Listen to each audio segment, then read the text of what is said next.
Hi అండి. Welcome to Vrinda Vihaan vlogs. ఇవాల్టి special bagara rice. అదేనండి మన ఆంధ్రాలో ప్లెయిన్ బిర్యానీ అంటాం కదా! తెలంగాణలో బగారా రైస్ అంటారంట. మరి మీ ఏరియాలో ఏమంటారో కింద కామెంట్ చేసేసేయండి. చేయడం చాలా సింపుల్. ఒక 20-30 మినిట్స్ పడుతుందంతే. ఇంటికెవరైనా గెస్ట్స్ వచ్చినప్పుడు సింపుల్‌గా ఇలా చేసేయొచ్చు. ఎలా చేయాలో చూద్దాం.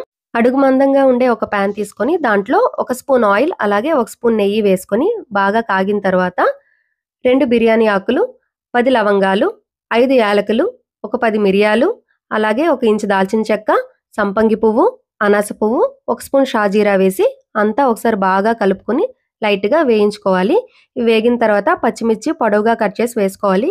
నేను 6 తీసుకున్నానండి. వేగిన తర్వాత ఒక కప్పు ఆనియన్స్ వేసుకోవాలి. ఇలా పొడుగ్గా స్లైసెస్ కింద కట్ చేసుకుంటే చూడ్డానికి బావుంటుంది. ఇలా అంతా కలిపిన తర్వాత ఒక రెమ్మ కరివేపాకు వేసి బాగా కలుపుకొని ఆనియన్స్ అన్నీ గోల్డెన్ బ్రౌన్ కలర్ వచ్చే వరకు ఫ్రై చేసుకోవాలి. ఇలా గోల్డెన్ బ్రౌన్ కలర్ వచ్చిన తర్వాత అల్లం వెల్లుల్లి పేస్ట్ వేసుకోవాలి. అల్లం వెల్లుల్లి పేస్ట్ అంతా పచ్చివాసన పోయే వరకు వేయించుకోవాలి. ఇప్పుడు ఒక చిన్న సైజ్ టొమాటో వేసుకొని ఒకసారి సార్ట్ చేసుకోవాలి. ఇలా అంతా ఒకసారి కలిపిన తర్వాత 2 స్పూన్స్ నానబెట్టిన బఠానీ వేసుకోవాలి.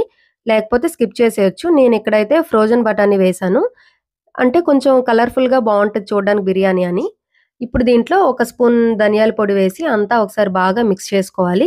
ఇలా మిక్స్ చేసుకున్న తర్వాత అరగంట నానబెట్టిన బాస్మతి రైస్ వేసుకోవాలి. వేసుకున్న తర్వాత ఒకసారి రైస్ అంతటికి ఈ ఆనియన్స్ ఇవన్నీ మసాలా పట్టేలాగా ఒకసారి అంతా కలుపుకుందాం.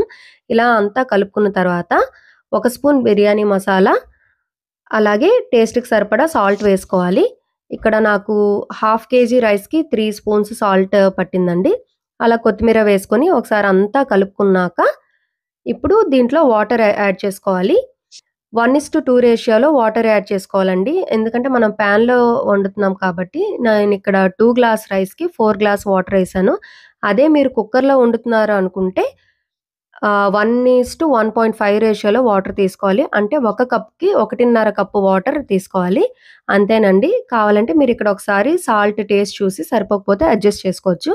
అంతా ఒకసారి కలిపి మూత పెట్టి 20 మినిట్స్ మీడియం టు హై ఫ్లేమ్‌లో ఉడకనివ్వాలి. అంతే అండి. రెడీ అయిపోయింది. ఇప్పుడు మూత తీసి చూస్తే మన బగారా రైస్ రెడీ. చూసారా పొడి పొడిగా ఎంత బాగా వచ్చిందో. అడుగు కూడా ఏం అంటుకోలేదండి. కింద వరకు తీసి చూపిస్తాను చూడండి. చాలా నీట్‌గా వచ్చింది. మీరు కూడా ఇంట్లో తప్పకుండా ట్రై చేసి మీకెలా వచ్చిందో నాకు షేర్ చేయండి. వీడియో నచ్చినట్లయితే లైక్ చేసి షేర్ చేయండి. అలాగే మరెన్నో ఇంట్రెస్టింగ్ వీడియోస్ కోసం మన ఛానెల్‌ని సబ్స్క్రైబ్ చేసుకోండి. Thank you for watching.